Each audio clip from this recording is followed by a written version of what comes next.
The first and most important element of focusing on affordable housing is what is the need, to identify who is living in the community now, what their housing is, what's changing about the housing pattern.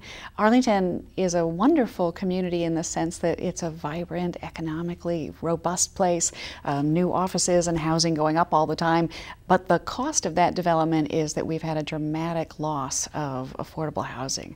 And in our organization, what we identified first and foremost as the need is really to replace those units of housing that are being lost.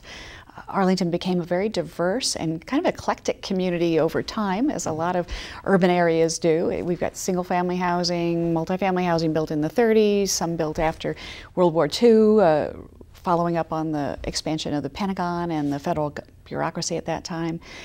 So this mix of housing has led to a real dynamic mix of people at all different income levels. But unfortunately, being a place where everyone wants to live now has changed that. So the dirt on which many of those affordable homes have been offered is now being more valuable. So between 2000 and 2009, Arlington County counted a loss of 9,000 units of affordable housing. Basically, we had about 21,000 units of housing that were rental and affordable to people earning under 60% of area median income. That's about the lowest 30% of our income earners in the population. And as of 2009, we had 9,000 less of those, about 12,000 affordable units. So that's a very dramatic change in a county where we only have a population of about 220,000. So you're talking about 10% of that population no longer being able to find housing that's affordable. So first step in affordable housing for us as a community development organization is to identify the need. Who's living there? What kind of housing do they need? Is it family style housing? Is it housing for individuals? There's a major push in Arlington as well to identify housing for the very hard to house, the homeless. Arlington County does a homeless count every year in January. How many people are living in shelters and are living on the streets? And one of the best practices today is that those people should be moved into permanent supportive housing. So first step, affordable housing is what is the need?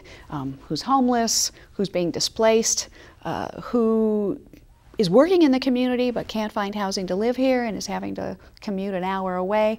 That's a particularly challenging situation for a low-income person because housing costs can be 30 to 40% of their income, but transportation can then be another 30–40%, leaving them no money for other discretionary expenditures. So there's a little bit of a fallacy there that if you move farther away, you might get cheaper housing in Fredericksburg or Manassas or Centerville, but the cost of operating 1 or 2 cars for a family can completely eat up that difference.